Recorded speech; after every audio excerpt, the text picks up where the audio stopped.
When I come up here, I tell a story, like the time where I got my tongue stuck in my bicycle, or the time where Boots called me and told me I wasn't in the group. I remember that. Thank you, Boots. Anyway, but usually I always have a moral to the story, but it's my last concert, and there's a lot of morals I haven't really been able to express. So I decided to write a few down and say some parting thoughts.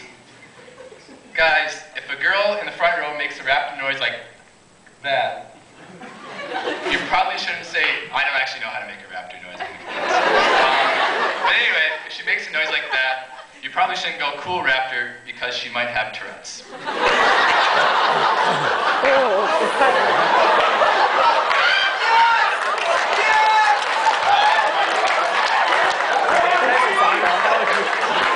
I apologize to David Bailey for that one.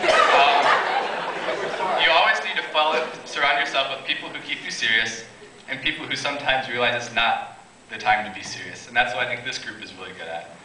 Ron White is a dick. We did a Valentine's show once, and Ron White was in the big hall, and we were here. And he came in and made fun of Silo and told him his hair looked like Olivia Newton-John. And then proceeded to get a bottle of scotch and leave. So, I mean, he's still funny, but he's not a nice guy. Failure doesn't define you, it's what you do with it. My freshman year, I tried out for the group my spring semester. I decided for a solo it would be a good idea to sing Swing Low, Sweet Chariot. Which is another lesson, never sing a Negro spiritual unless you're Matt Hype Hunter for your Discord trial. But the next year, I tried out again. I came with confidence. I sang Piano Man by Billy Joel. I don't know if it was better, but the guys seemed to like me, and I got back in the group. So, what's that?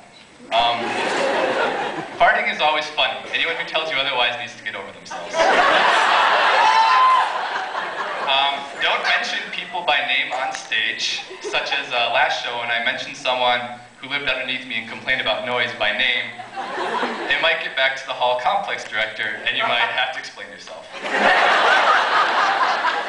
No more than one person should show their underwear during a show. That's true. If you do what you love, you make time for the rest. That's the one thing I found. I try to do engineering and Discords, and for whatever reason, I always have time to do engineering because I know Discords is what I love to do, and I think it's just an important moral. If you ever end up in Monmouth, Illinois, take some time to stay. You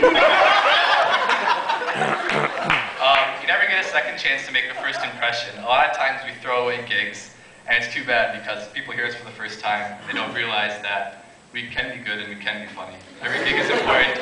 Just like every time you meet somebody, it's important to make a good impression. One is to keep in shape. You may have to wear someone else's pants. This story comes from my first big show. Muffin forgot blue jeans, so Muffin wore my blue jeans that I was going to wear on stage, and I had to fit into Boots' blue jeans, which I didn't find out until I got on stage had a huge hole, like, right here in the finish. But they fit. Our fans are cool. It's really great that we have great fans. I mean, it's what makes this experience a lot of fun. I thank all of you for coming out. Honestly, like, last 5 semesters have meant a lot, everyone that's come to shows. And then last but not least, we sang at a sorority earlier this year for their bid day, and we were down in the basement, and we hear the person who hired us leaves the kitchen where we're staying before we go and sing for the girls, and the girl goes, well, at least they're better than nothing. So, I don't really know what the moral of the story is at, but I guess it's that Spartan Dischords are always at least better than nothing.